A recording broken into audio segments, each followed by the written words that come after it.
Joining us at this moment from London is Harry Harris. He is the author of the book Pele, His Life and Times. Mr. Harris, thanks so much for speaking to WION. It seems like this is almost a national tragedy for Brazil, of course, even as the sporting fraternity mourns the loss of Pele. What do you think the legend symbolized for football as a sport and for his football-crazy nation? Well, I think it symbolises the fact that it's not just Brazil, his native country, but the whole sporting world is in mourning for the loss of Pele. I think he touched the hearts of everyone around the world, in every single country, and without exception. And I would imagine even in India, where football is growing rapidly as a major force and a major spectator sport, I think he would be a kind of person that would be mourned in India as well as anywhere else. I think that he actually reinvented football. He reinvented it as the beautiful game. He created the beautiful game because whatever he did, it was just incredible to watch. That's why tens of thousands would turn out just to watch Pele. I've met all the great players over the years, from Diego Maradona to Johan Cruyff to George Best, Bobby Charlton.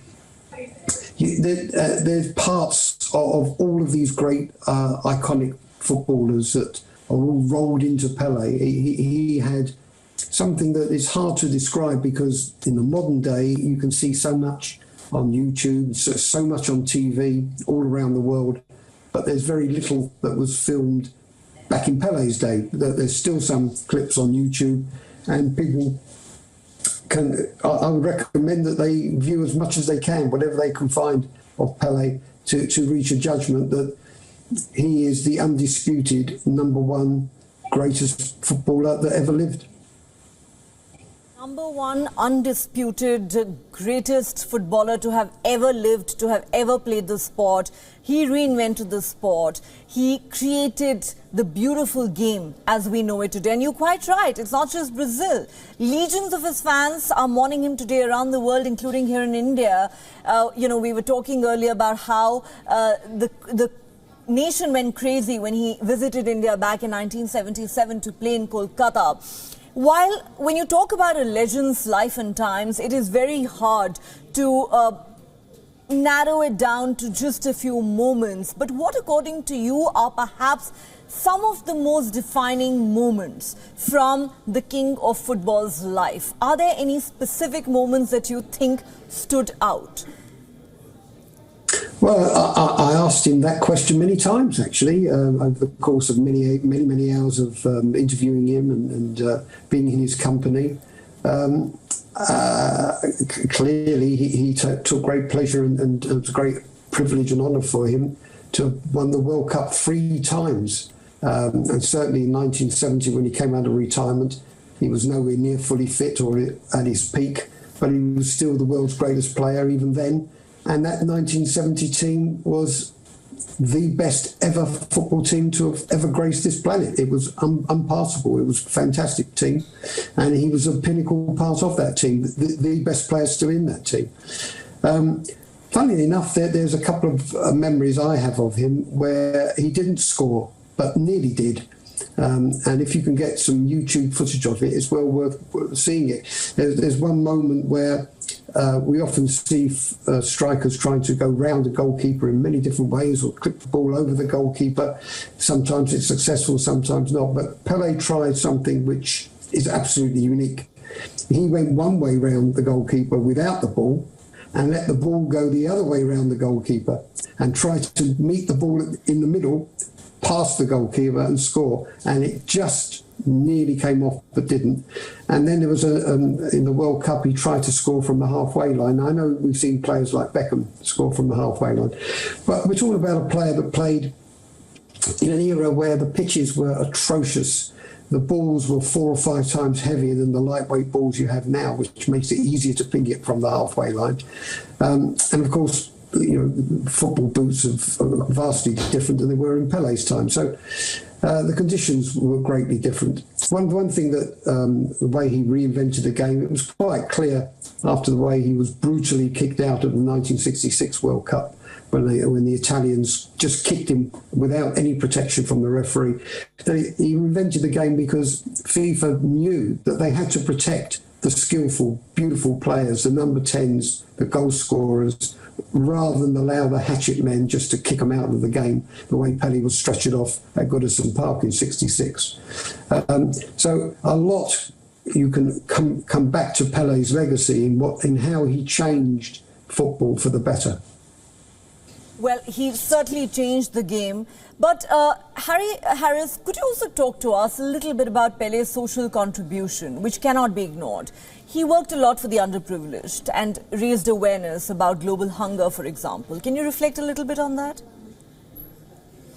I can, yes. He decided to go into politics in Brazil because he felt his voice was not strong enough, which was hard to believe. But, you know, he actually entered the political arena. He did very much social good. That was his mandate. And, of course, it didn't actually last very long in politics, and was also at the time ostracised by FIFA, which is incredible to understand how that happened. And that's why when I actually approached him about writing this book, and I said I wasn't going to write it unless he was happy with me doing so. He got up and gave me a big hug and said, "I can't believe anyone wants to write a book about me." But he was going through a little bit of a dip at the time, which he came through.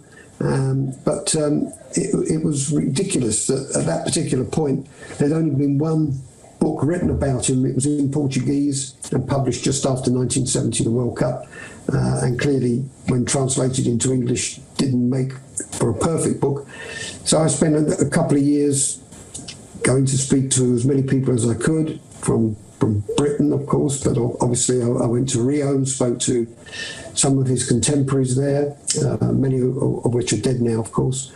So yes, he did an awful lot of good off the field. And off the field, he was a very humble man, and he had time for everybody. That's why you now see, there wasn't social media back then, but you now see on social media there's so many people with a picture posed with Pele. He never said no. If someone approached him and wanted a photograph, no matter what the circumstances, no matter how stressful a match or whatever was going on in his life, he agreed to take a picture. He respected his fans, and he wanted to spend time with them. He wanted to know their story as well as people wanted to know his.